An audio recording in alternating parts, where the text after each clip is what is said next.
was just listening to something, George Galloway on his talk show, and it was a clip from there, and it was a caller called in and said, you know, I really like your stuff, this and that. I'm the same age as you. I got a grandson the same age as you. And he said, basically the only thing he disagreed with him on is that George Galloway said that Margaret Thatcher, when she dies, should rot in hell. And I was like, well, what is he going to say about this? Because this was before she died. And all the reasons he gave were pretty shabby, never mentioning the those that died in that horrific dungeon of a hell in Northern Ireland, where Long internment camp used to stand. The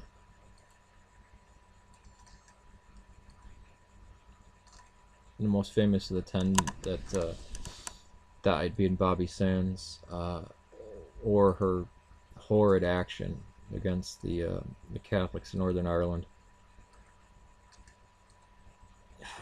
And he just acts like a jerk to the guy who's just saying, well, I don't think, that's not a good thing to say or whatever, even though the guy agrees with everything that he says. Which, okay, yeah, it's still standing up to a challenge or whatever, but he praises Hugo Chavez. He's for North Korea, or at least not absolutely,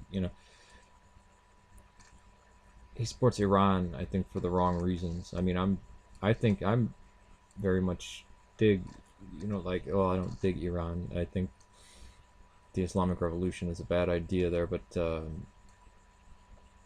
Iran might be the most mature state within the Near East, Middle East, or wherever you want to frame that area. But that's because of its population and everything, and it being Shia, non-Arab speaking, and all those things. And the fact that it was, well, it's got farmland, and it was westernized for a while. Actually, it is the West, but I could go on talking about Iran for a long time. But it's funny, me and a lot of the socialists, again, that's kind of where I came out of, wind up saying things that sound similar. And we both want to stop racism and discrimination, not have these wars. But reasons and motives are important, because they're not for, they're for these revolutionary groups, but they're for them for a completely different reason. And they're for other wars that are hostile and imperialistic.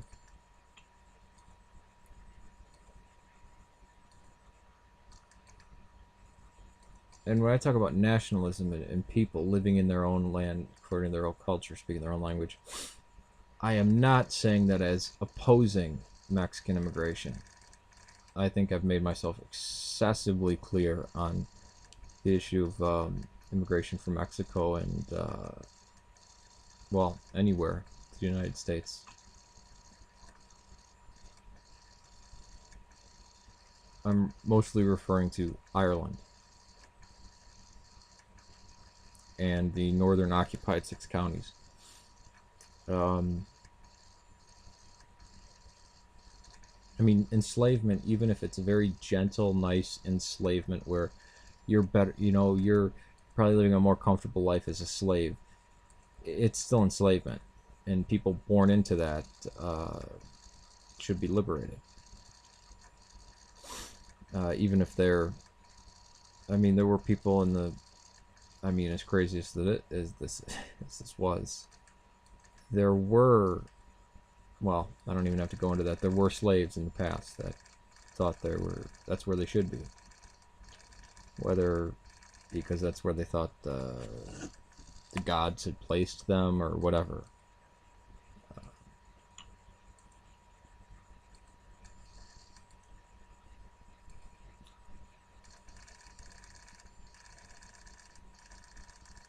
But a lot of the stuff that I say sounds like it's in agreement with Galloway, and I know that because it's people have been mentioning that over the last 3 years. They wind up bringing that up, but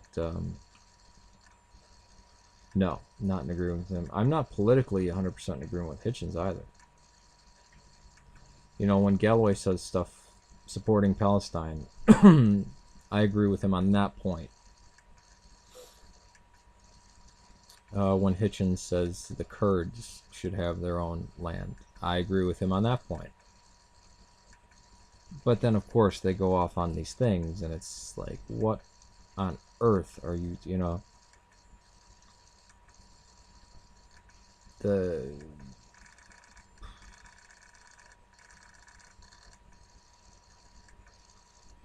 I mean, I'm about to launch into all this stuff about Christopher Hitchens. I don't, but I shouldn't do that. I still dig Hitchens. I mean, I more so than Galloway, but I think Hitchens. I wind up being politically probably farther from him than from Galloway. Nah, see, I can't even say that. I don't mean. Okay, politically, I'm farther away from Galloway, or I am just as far from both of them. But of the one-liners that get thrown out there, of Galloway, I'm in much more agreement with on that. Not against Iran, totally pro-Palestinian, anti-colonialist, all this kind of stuff.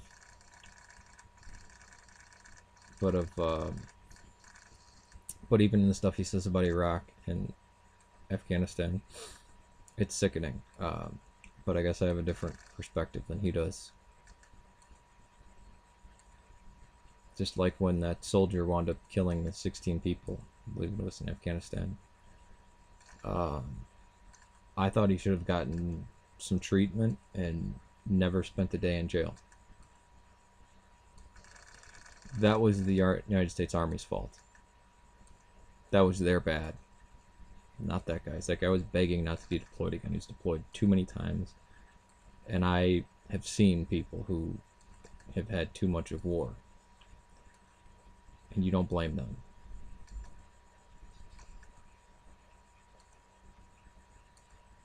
Somebody is psychologically destroyed over years and years of constant combat. And the government forces them to go fight again, even though they say that they're even though they're unfit. And then something bad happens, and then they get to spend the rest of their life in prison. I think it's disgusting. I know it's disgusting. It's evil. It's like kicking a dog repeatedly, and then when he bites, you just shoot him in the head. It's unacceptable. People like Galloway call those people monsters.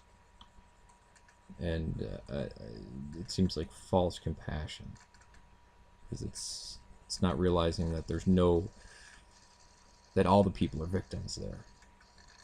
The guy that shot those people, even if he doesn't spend a day in prison, which he is in prison, but he's still a victim. So now he has to live with that.